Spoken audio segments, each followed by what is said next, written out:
Hello friends, I am Atul. इस exam में सफलता मुश्किल नहीं है। लोगों को लगने लगा है कि ये एग्ज़ाम इंग्लिश मीडियम वालों के लिए है, इंजीनियर्स के लिए है। लोगों की परफॉर्मेंस बहुत अच्छी होती है और कहीं ना कहीं हिंदी माध्यम के स्टूडेंट्स compete करने में कहीं ना कहीं अपने को थोड़ा सा कंपैरेटिवली हल्का मानते हैं। आपके लिए ये चीज़, सब चीज़ें बिल्कुल दिल से निकाल दीजिए, दिमाग को बिल्कुल साफ कर दीजिए। एक जो कहते हैं ना कि अपना री लर्निंग वाली प्रोसेस जो होता है, आपने जो चीज़ थी आपने माइंड को क्लियर करें, आप अपने दिमाग में फिर से ट्यून करें, एक सफलता की आशा भरें अपने उसमें।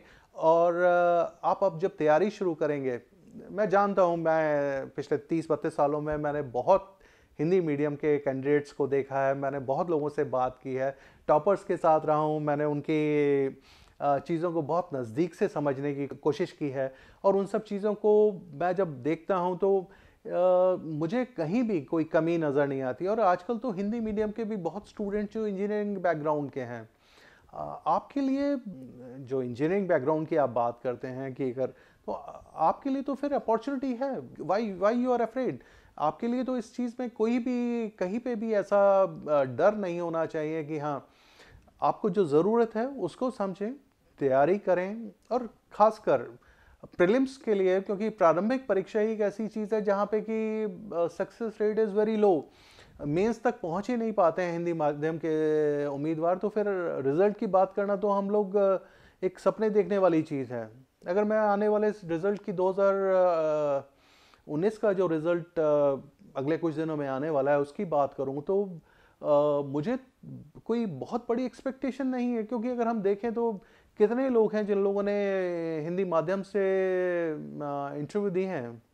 तो अगर उस चीज़ को मैं कंसीडर करके चलूँ तो मेरे लिए वंस अगेन एक बहुत सामान्य सा एक रिज़ल्ट रहेगा जो मैं देखता आ रहा हूँ पिछले कुछ सालों से। बट हाँ, अगर फिर से कोई टॉप 100 में नज़र आता है तो डेफिनेटली जोश बढ़ने वाली बात है। बट इस चीज़ से आप अपना जो आप आगे अपने जो भविष्य में आप तैयारी करने की और इस परीक्षा में भाग लेने की बात कर रहे हैं, तो वहाँ पे आपको पूरी चीज़ों को प्लान करें, सिलेबस को समझें, पिछले सालों के प्रश्न पत्र देखें, आप यूपीएससी के ट्रेंड को समझने की कोशिश करें। उनकी इस एग्ज़ाम में उनकी रिक्वायरमेंट क्या है, वो क्या सोच रखते हैं, और कहाँ पे आप लग रहा है कि इंग्लिश मीडियम के कैंडिडेट्स आपसे ऊपर स्कोर कर पा रहे हैं। उन एरियाज़ को पहचानें, उस पे काम करें।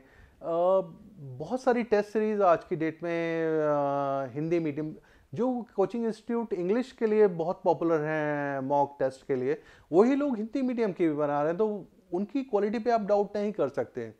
आप परफॉर्मेंस अपनी एवेल्युएट कीजिए। आप एक बार टेस्ट दीजिए, 2 बार दीजिए, 10 बार टेस्ट दीजिए, 20 बार दीजिए। जब आप टेस्ट देते हैं तो आपको पता चलता है कि आप कहाँ पे लैग कर रहे हैं, कहाँ कमी है, आपको किन एरियाज़ में कमी है। अगर हम बात करें अगर जनरल स्टडीज़ की, जो हमारा पेपर 1 है, ज़्यादातर चीज़ें तो हमारी ह्यूमैनिटीज़ सब्जेक्ट्स से रिलेटेड ही हैं।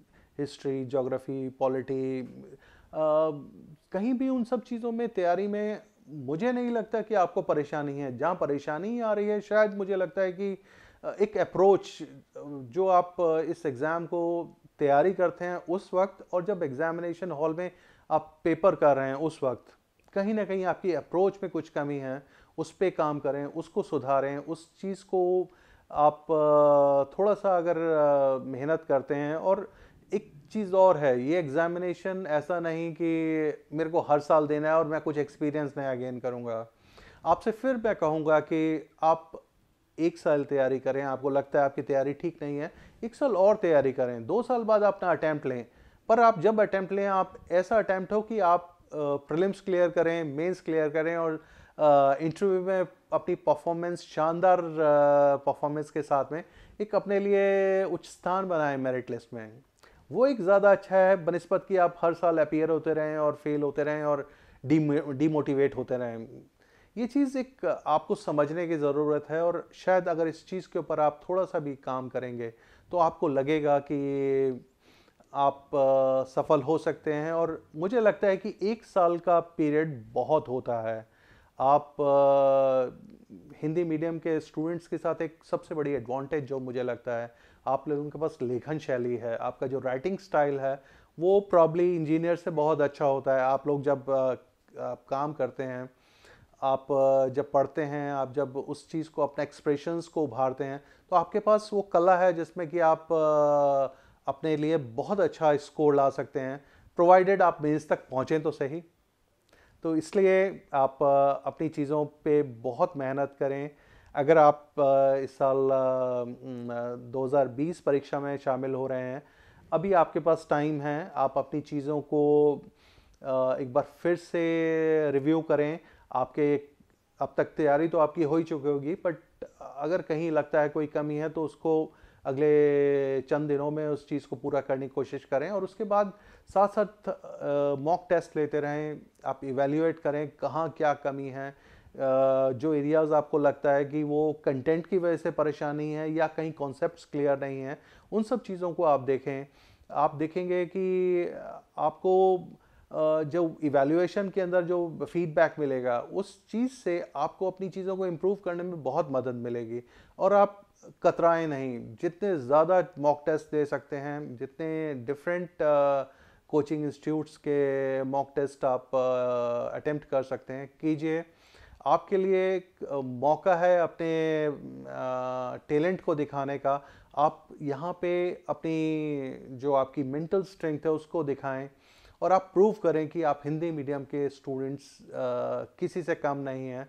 और मैं आपसे वादा करता हूँ कि कहीं भी अगर किसी जगह भी आपको लगता है, आप मुझे अप्रोच कर सकते हैं, मुझ तक पहुँच सकते हैं। और आपकी जो कठिनाइयाँ हैं, मैं हर उस कठिनाई में आपकी कहीं ना कहीं कुछ मदद करने की कोशिश करूँगा। और अगर आपको कहीं कोई सब्जेक्ट स्पेसिफिक भी अगर प्रॉब्लम्स होंगी, तो मैं उन सब्जेक्ट्स एक्सपर्ट्स तक भी पहुंच के आपकी चीज़ों को, आपकी कठिनाइयों को दूर करने की कोशिश करूंगा। और हम अगर मेहनत करें, एक आशा के साथ आगे बढ़ें, तो बड़ी सफलता हमारे लिए कोई मुश्किल नहीं। All the best, enjoy your preparation, God bless.